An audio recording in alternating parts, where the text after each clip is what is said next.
Two 19-year-olds are shot, one of them fatally, in a southwest Atlanta townhome community. Yeah, the double shooting took place yesterday afternoon in broad daylight. Good Day's Mark Teichner is live in downtown Atlanta with the latest on the search for the gunman. Mark, good morning.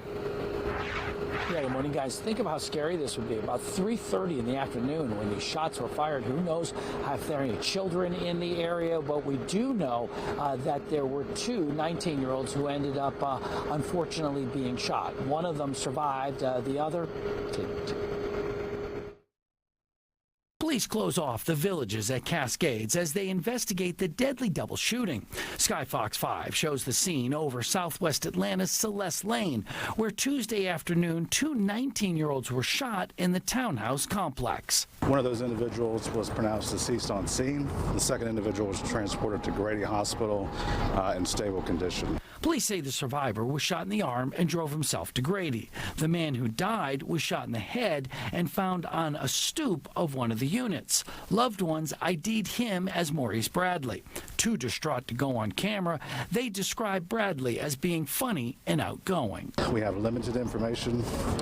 We do believe that there was a dispute between two groups which ended in the gunfire. Detectives don't know what set off the dispute between the groups, aren't sure how many people they're looking for, or have any suspect descriptions, but do tell us this could end up being gang-related. We do have our gang unit on scene. We're still determining the motive as to why the shooting took place, but that is a possibility.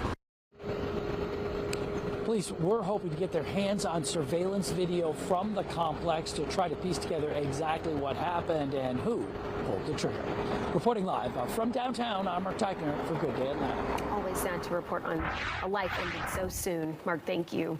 Dunwoody police say an Uber driver shot a 16-year-old girl. This after a fight with a group of teenagers near a Waffle House just spiraled out of control. Good Day's Caitlin Pratt is live outside Dunwoody police headquarters with more on what happened. And Caitlin, it sounds like the driver says he was justified here. Good morning to you, Alex. Yes, a very chaotic situation, that's for sure. A situation that put a teenager in the hospital and the Uber driver, that rideshare driver, in jail.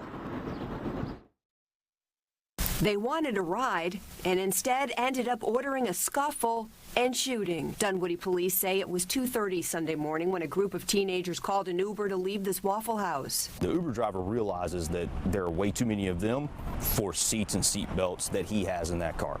So he explains to them, hey, I can't take all of you, I can only take some of you. The rideshare driver, identified as 38-year-old Meredith Grundy, told officers the 6 to 7 teens didn't like that option. And it eventually escalated to him telling them to get out of the car and an argument of who should or should not cancel the ride within the app. Grundy told investigators one of the teens then threatened to kill him, then slapped him, and that's when he pulled a handgun from the driver's side door and pulled the trigger. Police say the 16-year-old had 3 gunshot wounds to her back and each of her legs. No matter how you look at this incident from his perspective or the girl's perspective, it's not good no matter what. So cooler heads will always prevail. Investigators say Grundy drove down the street from the restaurant and called 911 around the same time the teens did.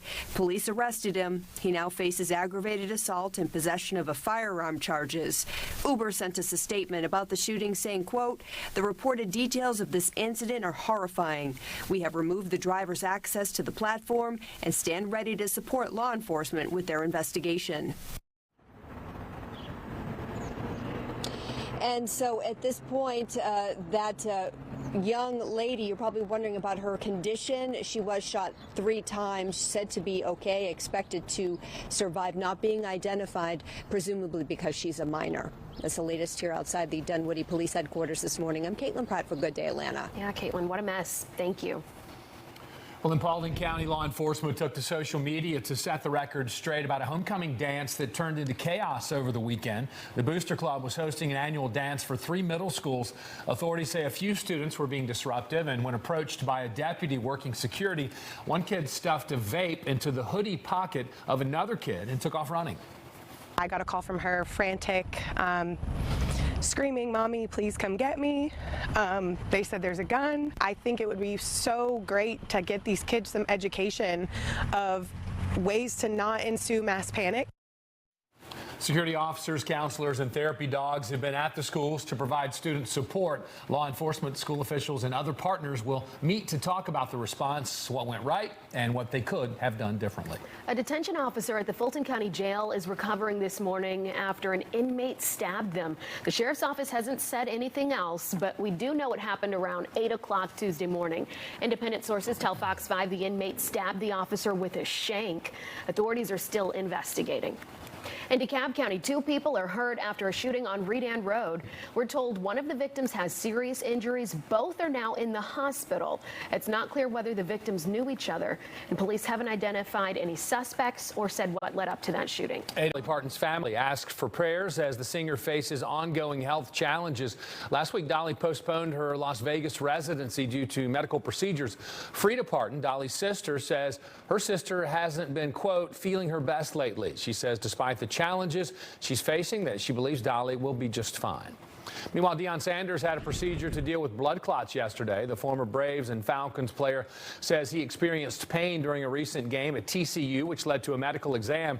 Sanders dealt with blood clot issues while at Jackson State in 2021, with doctors amputating 2 toes. It's not like I'm doing something. I got a lot of well wishes of people talking about, you need to slow down, you need to, if they could break it. It has nothing to do with me working in the level that I'm trying to compete at. It's hereditary. It is what it is. There's nothing that I could have done to stop what's transpiring, nothing that I could have taken or something that I'm just not abiding by. It is what it is. He hopes to return to practice this afternoon in the sideline on Saturday against Iowa State. The U.S. Senate has confirmed former Georgia football star Herschel Walker as the U.S. ambassador to the Bahamas. The post has been vacant for nearly 15 years. President Trump nominated Walker last year and supported his unsuccessful bid in 2022 for the Georgia U.S. Senate seat currently held by Raphael Warnock.